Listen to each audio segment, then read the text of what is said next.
Frères et sœurs, que la paix et la grâce de notre Seigneur et Sauveur Jésus-Christ soient avec vous.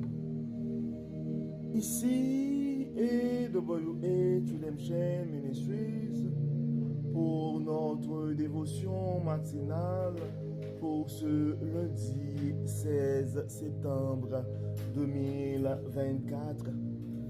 Toujours dans la mission de vous accompagner semaine après semaine, réveil après réveil, matinée après matinée, journée après journée, sur le chemin du royaume de Dieu. Car l'essentiel, frères et sœurs, est dans le royaume de Dieu. La force est en Dieu. La guérison est en Dieu, l'abondance est en Dieu, la sagesse est en Dieu et surtout l'espérance, frères et sœurs, est en notre Dieu. C'est pourquoi nous nous répétons à chaque instant, cherchons d'abord le royaume de Dieu et sa justice et toutes les autres choses nous seront données en plus. Donc, bon réveil, mon frère, bon réveil, ma soeur, que le nom de l'Éternel soit béni, que le nom de l'Éternel soit exalté, que le nom de l'Éternel soit glorifié ce matin, car notre Dieu nous a fait du bien. Notre Dieu nous donne cette opportunité de pouvoir nous réveiller ce matin. Beaucoup n'ont pas survécu cette nuit, frères et sœurs. Beaucoup ne se sont pas réveillés ce matin. Donc si Dieu nous garde en vie, nous devons manifester notre reconnaissance. Oui, frères et sœurs, nous pouvons crier « Ebenezer, Ebenezer ». Jusqu'ici, l'Éternel nous a secourus. Oui, frères et sœurs, c'est ici la journée que l'Éternel a faite et qu'elle soit pour nous un sujet de gloire et de louange. Nous devons manifester notre reconnaissance envers Dieu, frères et sœurs, quand nous avons cette opportunité de pouvoir non seulement commencer notre journée, mais de commencer notre journée avec Dieu. Car un réveil avec Dieu, frères et sœurs, nous donne cette opportunité de pouvoir commencer notre journée avec Dieu. Ça nous offre cette opportunité d'avoir une journée remplie de la faveur de Dieu. Et quand nous arrivons, frères et sœurs, à accumuler des journées remplies de la faveur de Dieu, nous allons finir par avoir une année 2024 remplie de sa bonté. Et en accumulant des années remplies de la bonté de Dieu, nous allons finir par avoir une vie comblée de ses plus riches bénédictions sur plusieurs générations. C'est pourquoi, mon frère, c'est pourquoi, ma soeur, peu importe la situation, nous avons intérêt à rendre gloire à notre Dieu ce matin, car le psalmiste nous dit dans le psaume 150 que tous ceux qui respirent louent l'Éternel. Donc, et le texte qui nous est proposé ce matin, frères et sœurs, pour ce lundi 16 septembre 2024, c'est le texte que nous trouvons en Actes chapitre 9, verset 1 à 9. Et Actes chapitre 9, verset 1 à 9. Saul, qui ne pensait qu'à menacer et à tuer les disciples du Seigneur, se rendit chez le grand prêtre et lui demanda des lettres de recommandation pour les synagogues de Damas. Ces lettres l'autorisaient, s'il trouvait là-bas des hommes ou des femmes qui suivaient la voie du Seigneur, à les arrêter et à les amener à Jérusalem. Il se dirigeait donc vers Damas et approchait déjà de cette ville quand soudain il fut environné d'une lumière éclatante qui venait du ciel.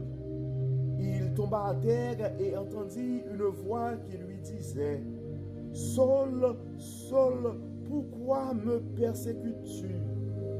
Qui es-tu, Seigneur? Demanda-t-il. La voix reprit « Je suis moi, Jésus, que tu persécutes.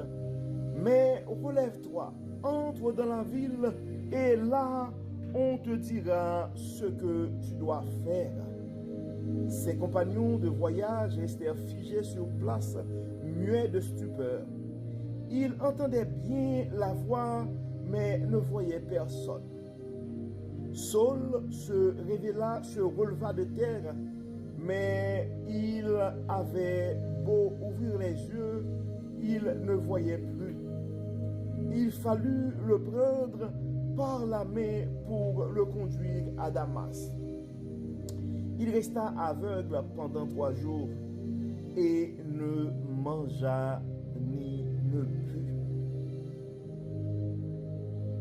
Pour les raisons de la cause, frères et sœurs, nous allons continuer avec la lecture, bien qu'on avait annoncé qu'on allait lire du verset 1 jusqu'au verset 9. Dans le verset 10, ça continue pour dire « Or, à Damas, vivait un disciple nommé Ananias. Le Seigneur lui apparut dans une vision et lui dit « Ananias, oui Seigneur, répondit-il.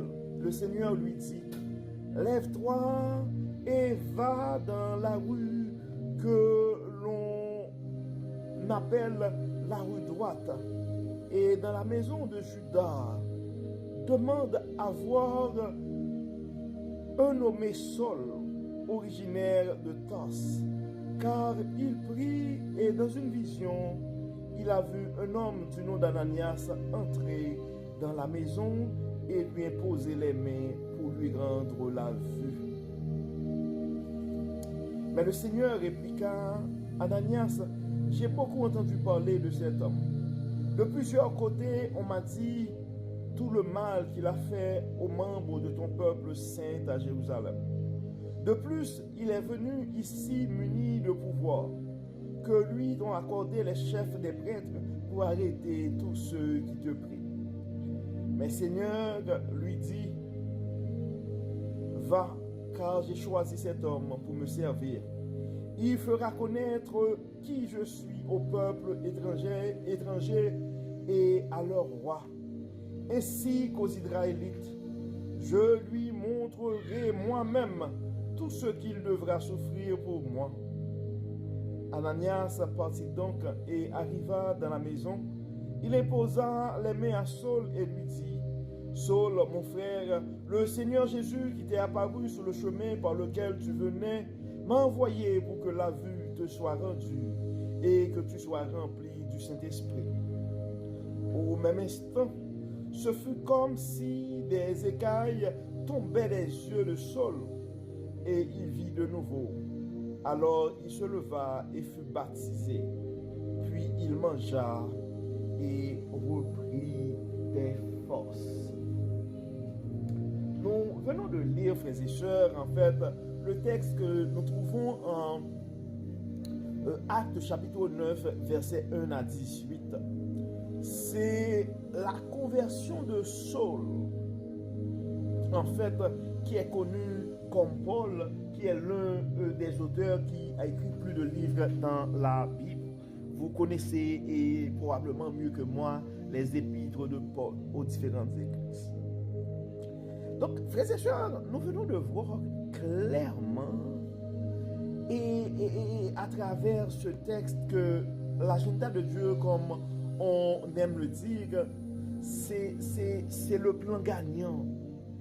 Et généralement, on voit aussi quand Dieu veut sauver son peuple ou quand Dieu veut exécuter son agenda, ben, il peut servir avec qui il veut. Et des fois, peu importe le passé de cette personne, peu importe ce que cette personne a comme histoire, mais quand vient le temps de Dieu pour l'utiliser, mais ce n'est pas à nous, frères et sœurs, de juger, de dire non, cet homme est pécheur ou non. Ce n'est pas à nous de juger, mais Dieu. Et quand il veut, il va interpeller, il va appeler la personne de son choix. Et donc, on voit que Saul avait un agenda bien précis. On voit que Saul avait un plan bien précis et pour Damas. Ça dit Saul et qui ne pensait qu'à menacer et à tuer les disciples du Seigneur se rendit chez le grand prêtre et lui demanda des lettres de recommandation pour les synagogues de Damas. Donc ces lettres l'autorisaient s'il trouvait là-bas des hommes ou des femmes qui suivaient la voie du Seigneur à les arrêter et les amener à Jérusalem. Ça, c'était le plan de Saul. Mais Dieu avait un autre agenda.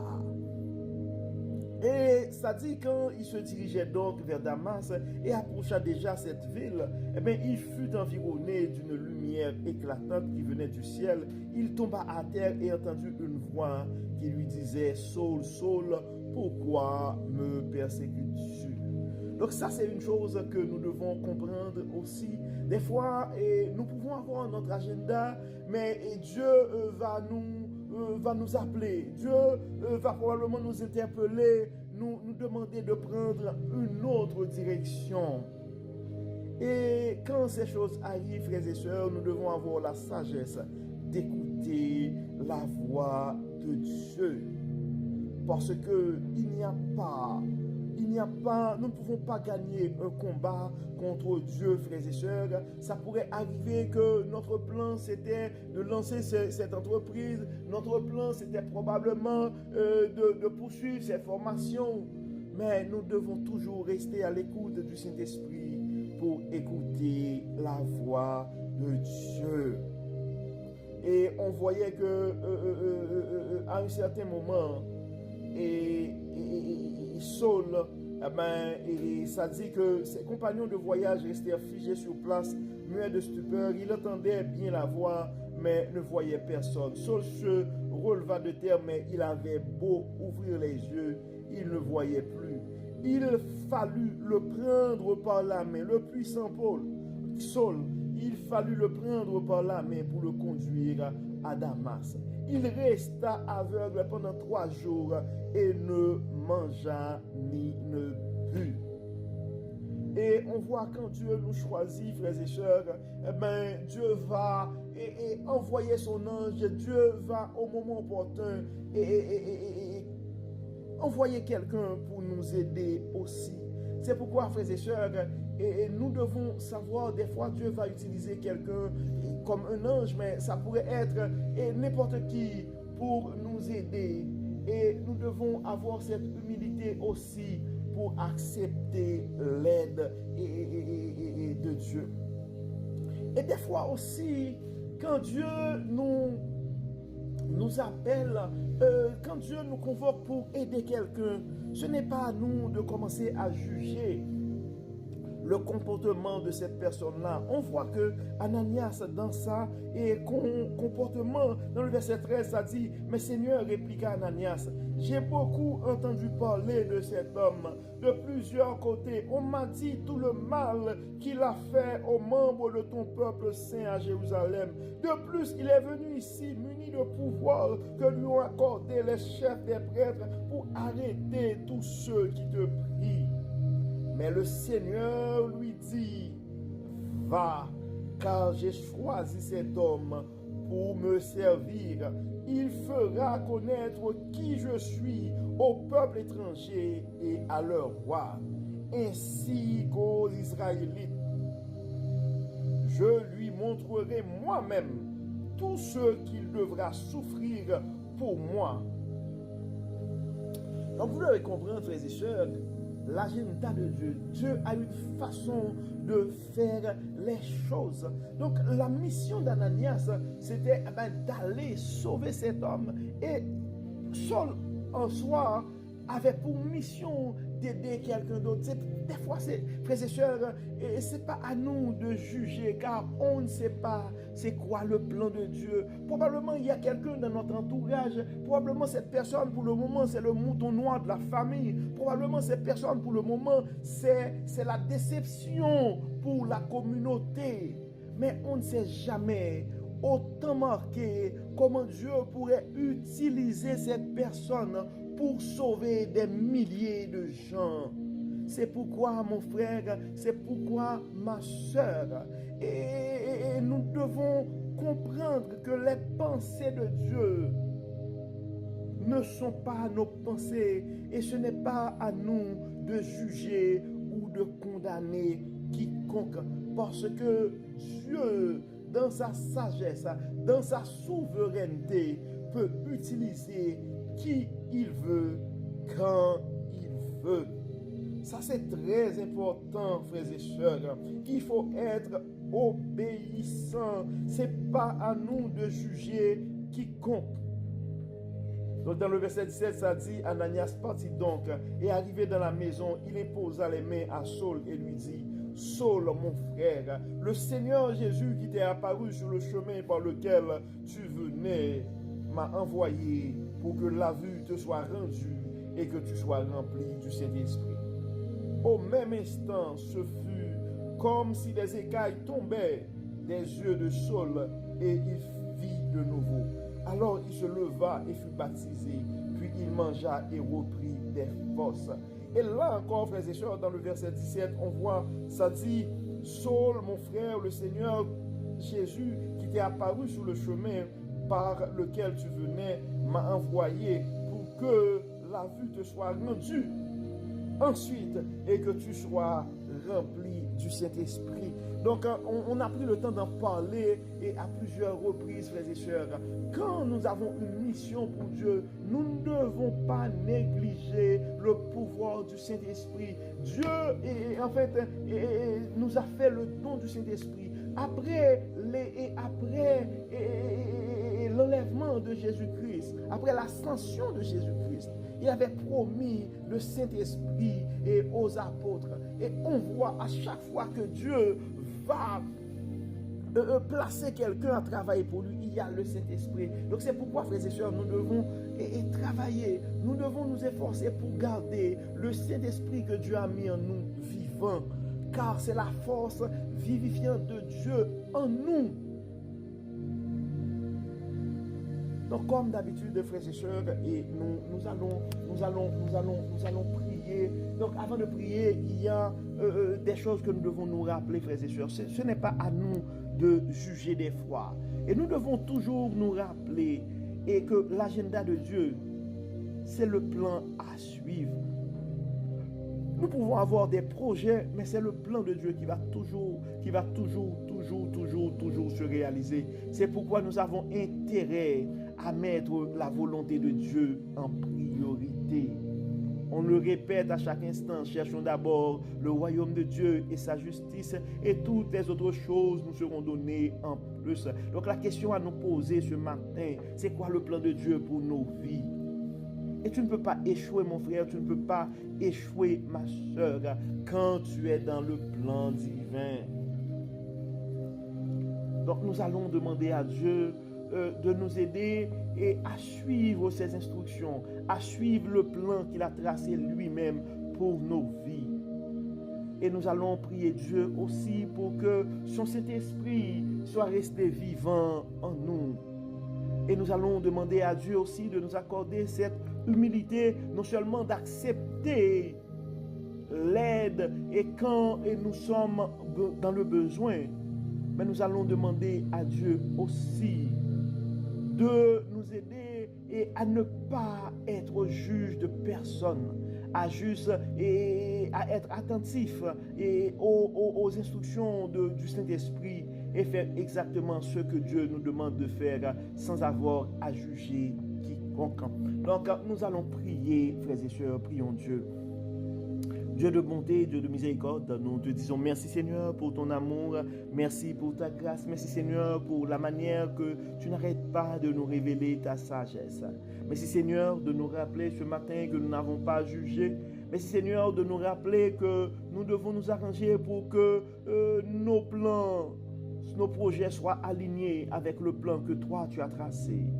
Dieu clément, et aide-nous à avoir cette humilité pour ne pas juger et à considérer que au moment opportun, tu peux utiliser qui tu veux pour ton service.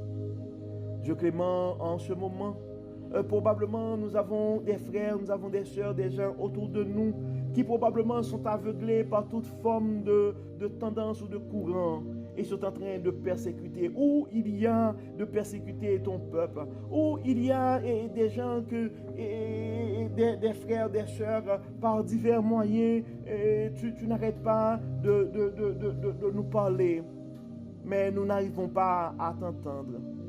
Nous te demandons, Seigneur, de nous aider à entendre et à comprendre tes instructions et le plan que tu as pour nos vies. Beaucoup d'entre nous, probablement, c'est la maladie, probablement, c'est des problèmes financiers ou probablement, ce sont nos succès, nos grandes réalisations qui nous empêchent d'entendre ta voix. Enlève-nous, Seigneur, tout ce qui pourrait nous distraire et aide-nous à avoir le focus sur toi et sur le plan que tu as tracé pour nos vies. Dieu Tout-Puissant, enlève-nous tout ce qui n'est pas de toi. Guide-nous, inspire-nous, utilise-nous pour ton service, Dieu clément. Nous remettons entre tes mains ce matin nos enfants.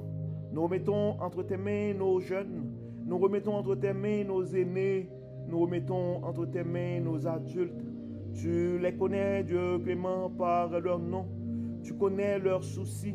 Tu connais leurs inquiétudes, tu connais leurs manquements, tu connais aussi leur volonté de te servir. Nos jeunes qui ont des projets de vie, nous les remettons entre tes mains. Certains ont des projets pour leur carrière, d'autres ont des projets pour les études, d'autres probablement c'est pour former un foyer, pour avoir des enfants, pour avoir une propriété ou un projet de vie quelconque. Toi, le grand pourvoyeur, nous te demandons, Seigneur, de les aider à accomplir ces rêves et ces choses pour la gloire de ton nom.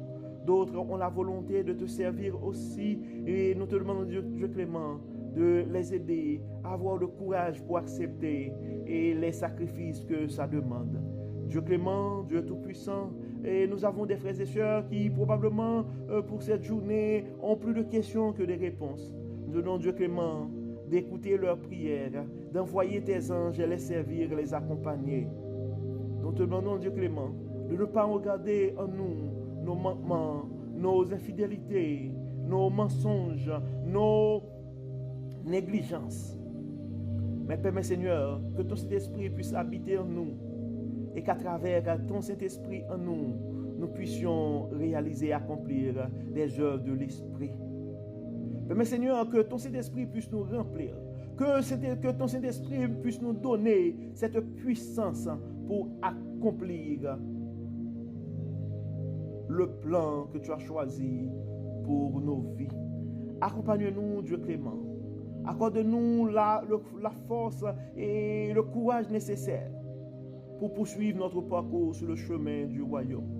Accorde-nous ta sagesse pour pouvoir accepter les choses que nous ne pouvons pas changer, mais pour pouvoir accompagner et éclairer le chemin des autres aussi. Éclaire-nous, guide-nous. Permets, Seigneur, que ta lumière puisse briller en nous et utilise-nous pour ton service.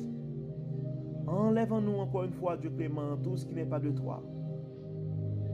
Les maladies de tes enfants sont entre tes mains. Leurs soucis financiers sont entre tes mains. Leurs projets de vie sont entre tes mains. Bénis, Seigneur. Guéris, Seigneur. Protège, Seigneur. Et encore une fois, que tout soit fait pour la gloire de ton nom. Au nom de Jésus. Amen. Amen.